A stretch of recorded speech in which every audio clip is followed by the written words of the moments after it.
Okay, so which one is this? Major. Diminished. Augmented. Right? Hear that dissonance. Which one is this? Minor. Which one is this? Major. You hear the sun come out? There's your minor. There's your major.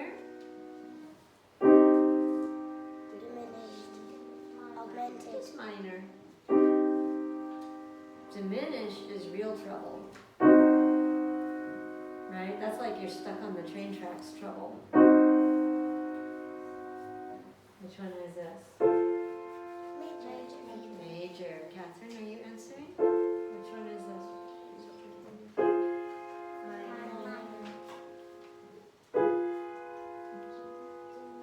Diminished. Everybody say diminished.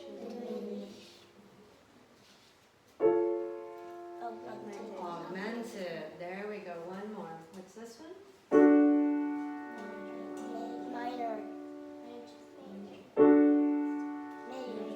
Yeah. Is the sun not sunny enough for you? Major. What's this? Minor. Yeah. Which one is this?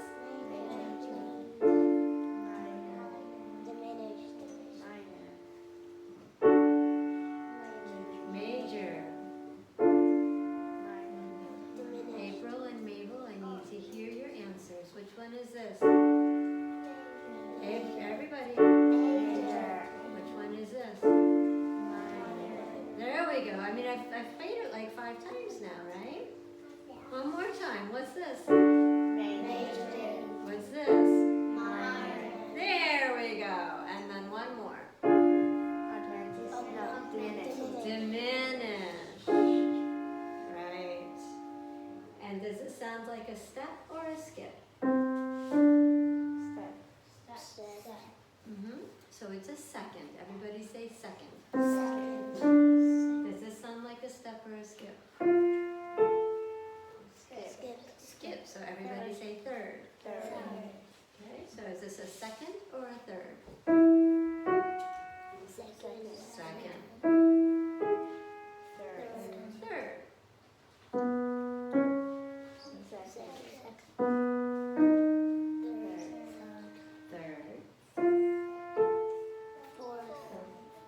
Fourth was not an option.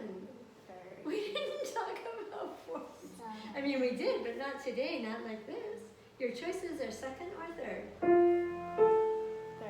Third. One more? Second. Good job. So you guys know Myra's going to Brazil for the month of July, right? You guys are on your own.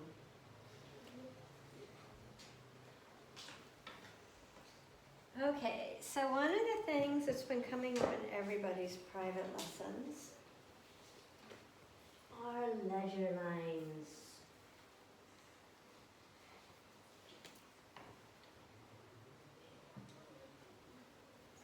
Catherine, do leisure lines work the same as the staff, or are they different?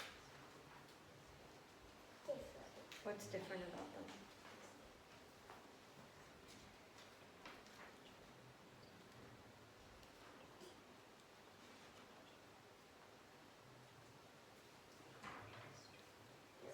You don't know.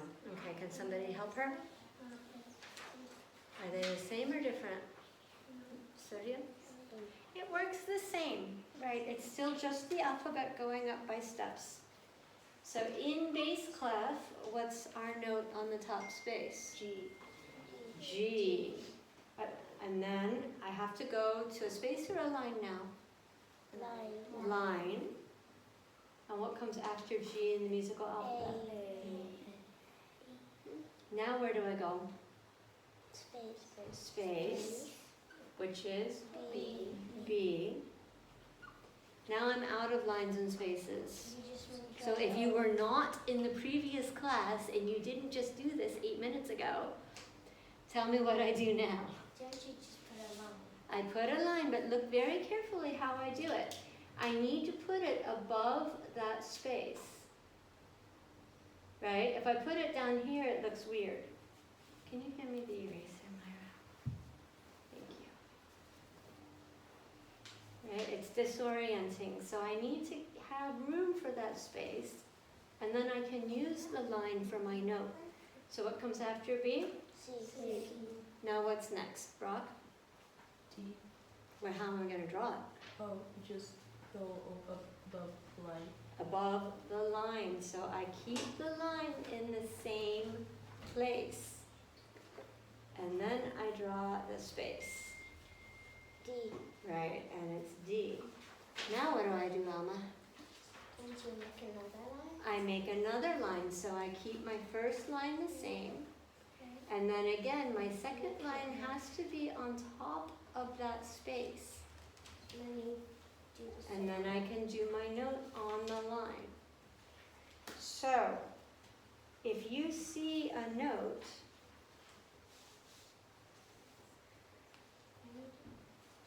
if you have the misfortune to see a note like that, how do you figure it out? You're probably not going to memorize it because you're going to see it twice in your entire life. You're going to count. So we can count from this first line. What's the first line? C. Now do I go to the next line? No.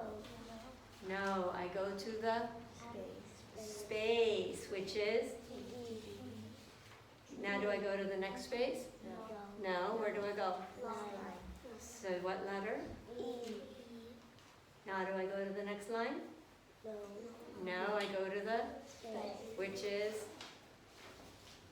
D. what comes after E? F. F. Now where do I go? To the line. To the line, which is, D. and then I go to the, Space. which is A. A. I'm really up here, aren't I? And then it's B. B is on that. So that B, in case you're interested, remember that this C is the same as that C in treble clef.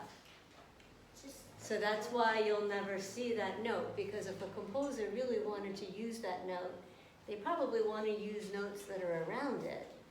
And all of those ledger lines would make your eyes bleed. So instead, they just go to treble clef.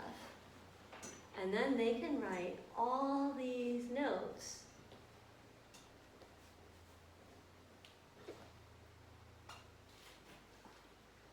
in treble clef. Right? That's your middle C octave. Much easier to read and keep track. So that's also why in your book sometimes the left hand is written in treble clef, because it's at middle C. If they didn't do that, you would have to read all those ledger lines for the whole piece. And you would cry. Okay, now what about going below the staff? Let's do bass clef first. Is it the same or different? Same. It's exactly the same. Here's my A. I go to the space of the line next. Line. And then, Space. and that, which is, D. mm, A. mm, F. F. And then, A. I need a line. And then, No. I'm going backwards.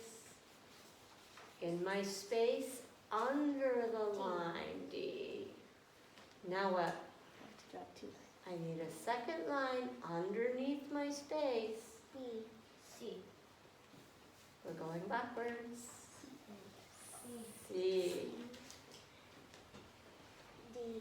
We're going backwards. D. And we're getting in the weeds again, right? Now we're at 3 ledger lines. And anything beyond that gets a little difficult to read. Now for bass clef, you will see these notes more often because your left hand in bass clef is supposed to be low, right? So you will see certainly to low C. What do we do if we want to play the notes that are down here? I can't go to treble clef because that's the wrong direction. Don't count? What? Don't count? Just, what, jump and pray? No, I said don't count. Don't we count? Yeah, but who's got time to count when you're in the middle of reading a song? Oh, excuse me, audience. C, B, A, G, F, E, D, C. What can we do? Brock, do you remember? You start from the C, and then you go, so down to, on the second one, the C, and so you just go down. But I want to hear that sound, and I don't want to count. What's my shortcut? Catherine, you know. You've had it in your reading book. So have you. Okay, next time can you get your brains out of bed with you and put them in? Myra. You write an octave higher and then write 8 You write an octave higher. So if I really wanted that note, what note is it anyway? Here's my A, G, F, E, D, C, B, a low A. So I would write that note and write 8VA, which would be really ridiculous. I'm not sure that that key's even on the piano. So let's go to something easier, like if I want this C, I can write that C.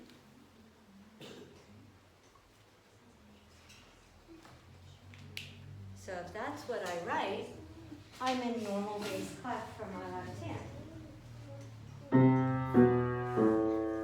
But if I want lower sounds, I can just write 8VA, which means an octave, right? An octave is 8 notes. And then I draw lines to show that it's for all the notes. Now what if I really want to go to the end of the keyboard? How can I get all the way down there? Brock? You write the number of notes and then write. And what number do I write?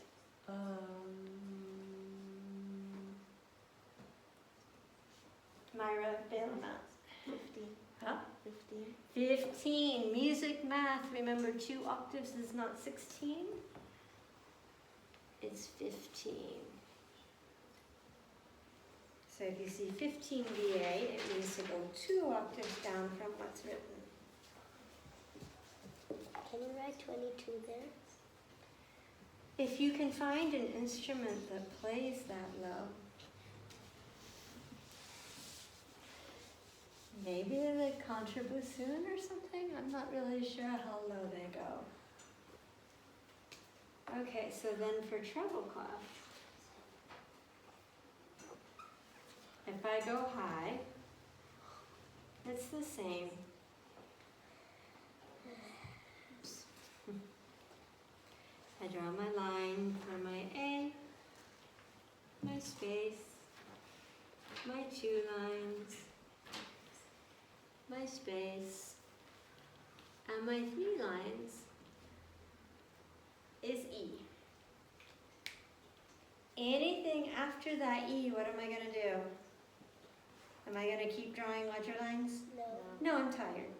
What am I going to do? Put an 8 G. I'm going to put an 8 VA, but it has to go above the notes because I want it to go an octave higher. So without the 8 VA, I'm just on regular.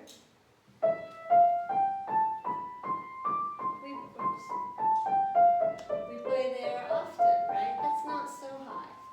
If I put 8 VA,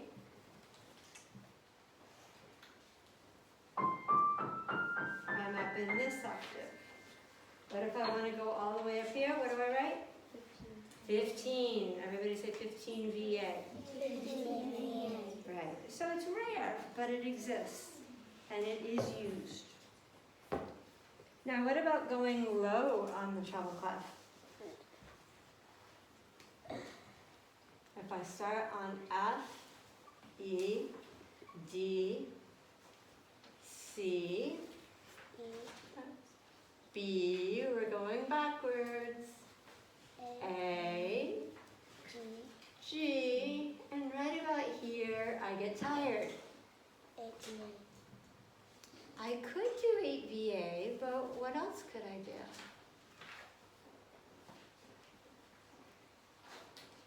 Alma, any ideas? Rock? No? I'm going lower from treble clef. What's lower than treble clef? Bass clef! Good job.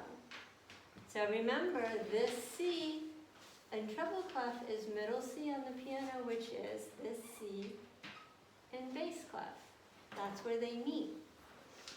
So rather than getting into all those ledger lines, there's my G, I can just keep going in the bass clef.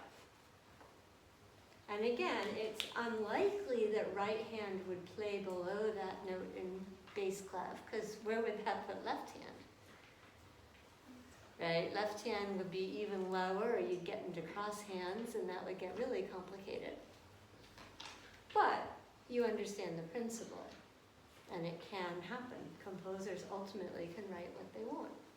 And the more modern the piece, the more likely they are to explore and use the entire instrument. Okay?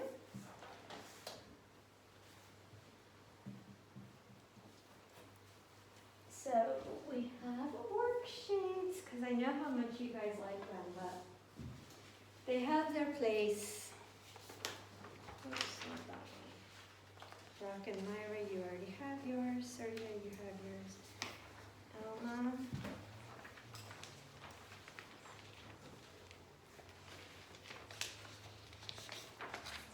Catherine. April. And Mabel.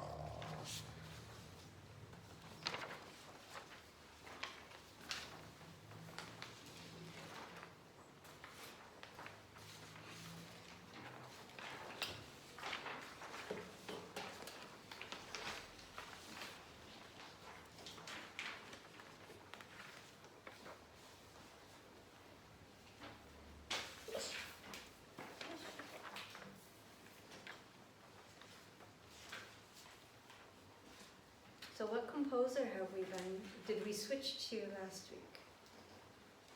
We started June with Dr. Suzuki, and then last week I introduced a new composer. Do you remember, Catherine? Yes. Who? Edvard Grieg. Edvard Grieg, good job.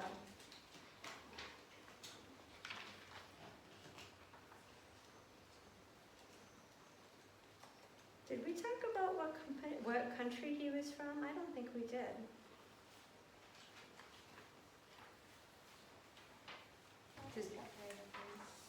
Probably.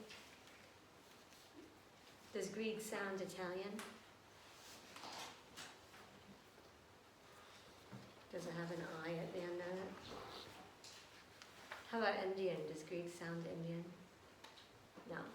He was Norwegian, which makes him very unique. The Scandinavian countries haven't produced a whole lot of composers at this level where their music survives. I can think of Jean Sibelius, and I can think of Arvo Pärt, who's a living composer. And I'm sure there are a few more that are escaping me just now. So when he was born in Norway, it was actually still part of Sweden. And then it eventually just became Norway. And he was a pianist. And he went to Leipzig to study piano. Where's Leipzig? We talked about Leipzig when we talked about Beethoven and Bach. Where were those guys hanging out? Germany. And so he was primarily a pianist and also a composer. So last week we listened to The Hall of the Mountain King, and we listened, right? Yeah, we listened to the second piano concerto, or did I save that for this week? Yeah, we listened to the second piano concerto.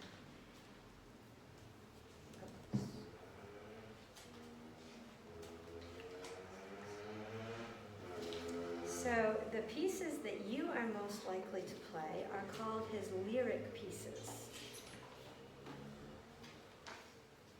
And they are small little concert pieces rather than an entire concerto.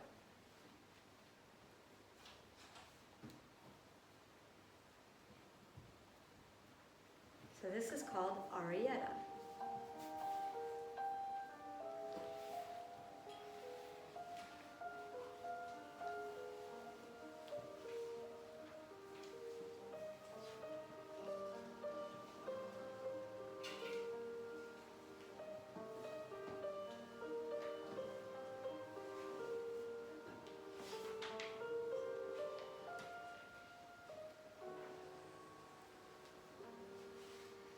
So it looks kind of complicated, but it's a slower piece.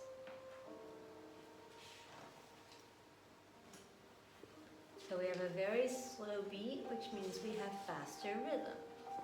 We have 16th notes, but the beat is so slow, it doesn't sound like we have 16th notes.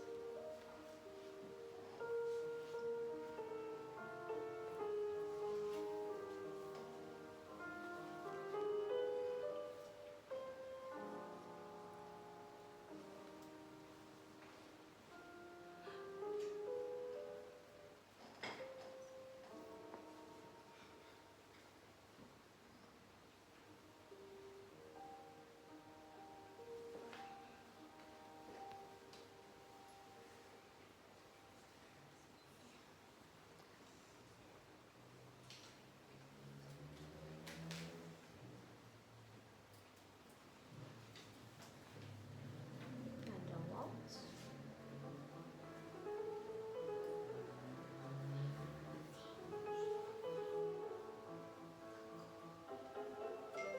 So there's a waltz and feeling of 2 or 3. 3, 3. 1, 2, 3, 1, 2, 3, April. 1, April. 1, 2, 3, 1, 2, 3, 1, 2, 3, 1, 2, 3.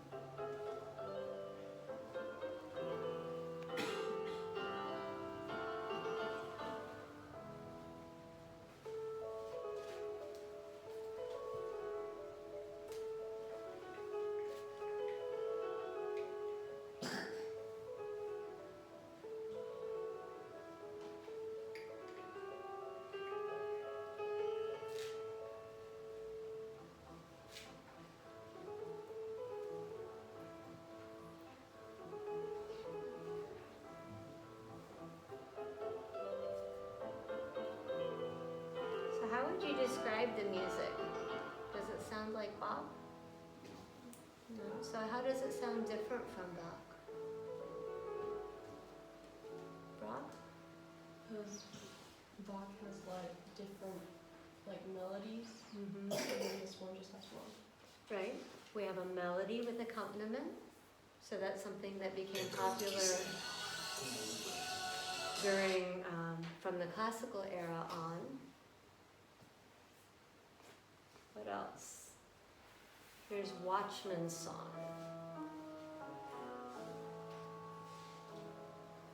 Does it sound like it's in 2 or 3? 2. 2, yeah. 1, 2, 1, 2. Really 4, but groups of 2.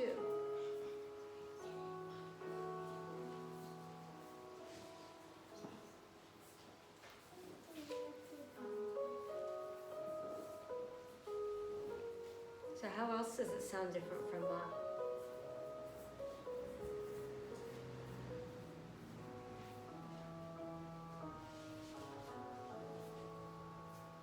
Can you hear the pedal being used, the sustaining pedal. And Bob didn't have one of those, right? Because he didn't have a piano. What about the expression?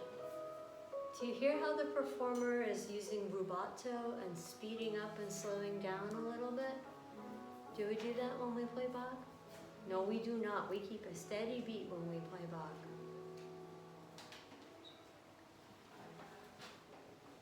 So Edvard Grieg was a romantic composer. When you hear the expression, when you hear the use of the pedal, when you hear the melody with an accompaniment,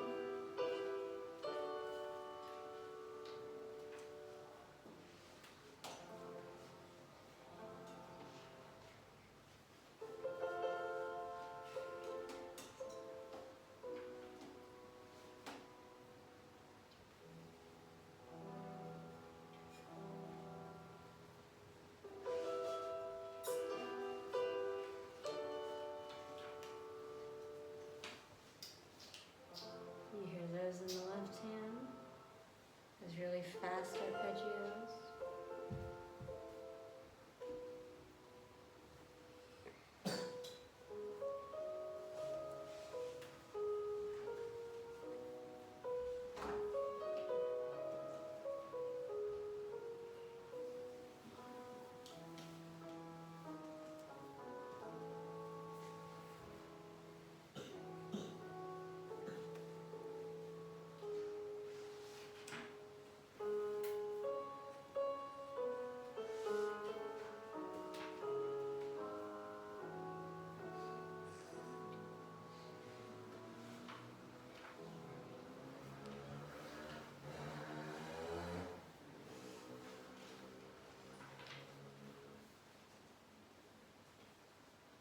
And one more. Fairy dance. So here he's trying to describe something particular, right? He's trying to make you imagine fairies dancing. Did Bach write fairies dancing? No. So this is an example of what we call program music, where the composer wants to make you think of something specific with their music.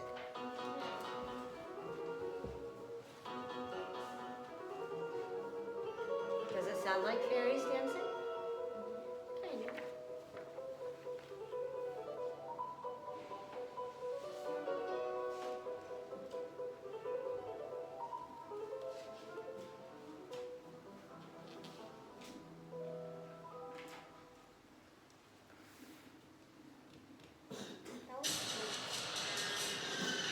That was what? That was short. Fast and Short, all these pieces. So again, it's from his collection called Lyric Pieces. Just like Schumann had his album for children, so Grieg had his lyric pieces, and they're all fairly short, 1 or 2 page pieces that are what we would call character pieces, which is a kind of program music. They're all trying to make you think of something, right, April? Right. Can you turn and be part of the class, please? Turn your body so you're facing us.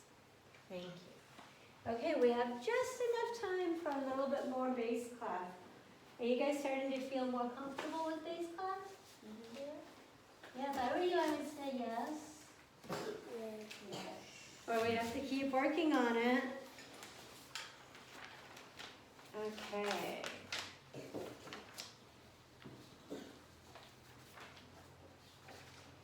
Maybe we'll switch it up and do rhythm today. You guys want to do rhythm today? Or you want to keep going with bass clef? I have 1 vote for rhythm. Bass clef or rhythm, Catherine?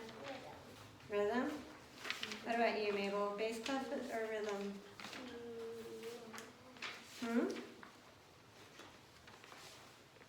I didn't hear you. Bass clef. Bass clef? Uh-oh. What about you, April? Uh-oh. Now we have, what, 2 and 2? So, Alma, you need to be the tiebreaker.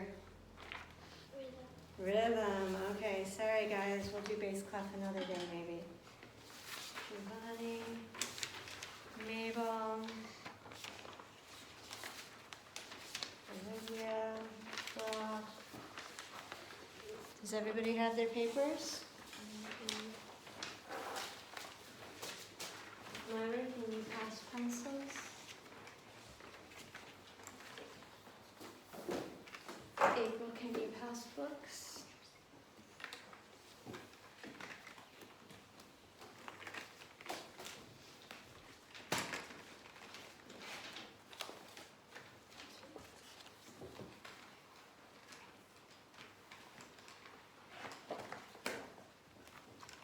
Okay, so remember for rhythmic dictation, you don't have to use a staff, and you don't need a treble clef or a bass clef. You're going to use the space between the staves. Can you make sure Brock gets a pencil, please?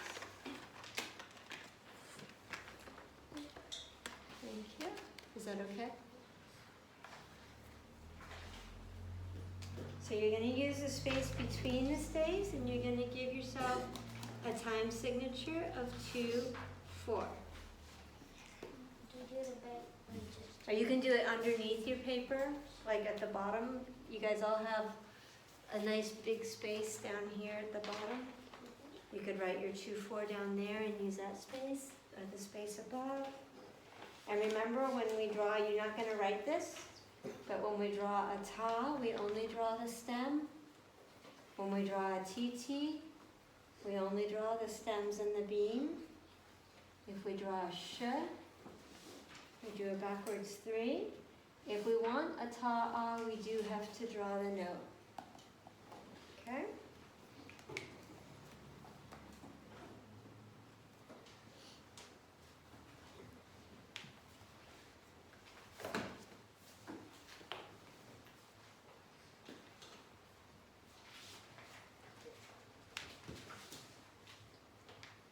Ready?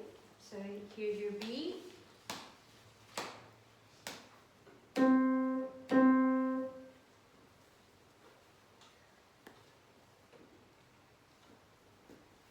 Here's your B.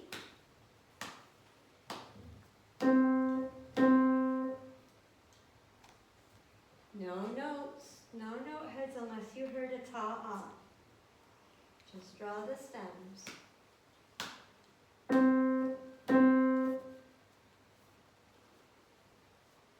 Catherine, did you hear 4 beats? How many beats did you draw? Look at your paper. How many beats did you draw? How many beats in a ta-ah? 2, Mm-hmm. And how many ta-ahs did you draw? 2, So how many beats did you draw? 4. 4. So did I play a ta-ah? Or did I play one note on each beat? One note on each beat, 2 tas. And then make your measure lines bigger, so there's no confusion. Alma, please do not draw note heads. Catherine, do not draw note heads. You have time now because we're going super slow, but that's not the habit that we want. Okay, so here's your beat. Here's the first measure. Here's the second measure.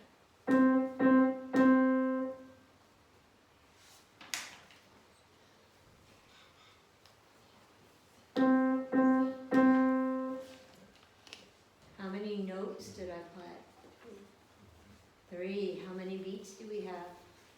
2, 2. So that means there has to be a T, TT. Still no ta-ahs.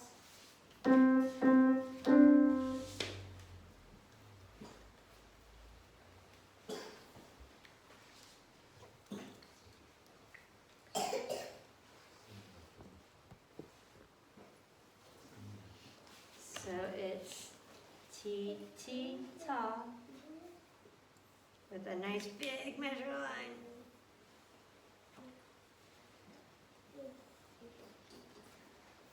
So here's your first measure.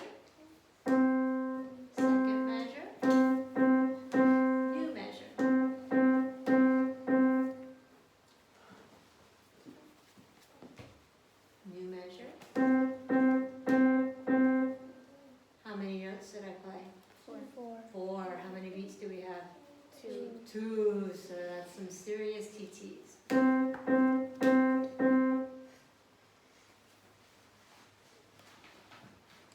So when we have the four TTs, or the four T's, I should say, we can draw them the way we always see them in two groups of two, but we can also beam them all together.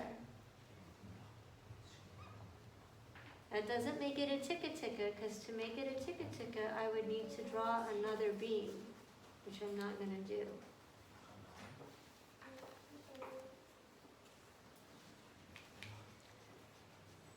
So you could choose to draw it either way.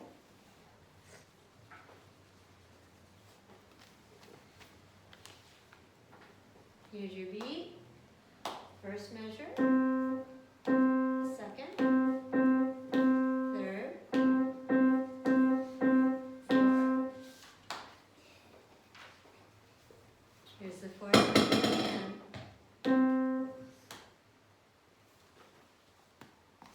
Did I play two notes? No. It is a sh. I played one beat. I played one beat, and then I played a sh, and that is the end of our dictation.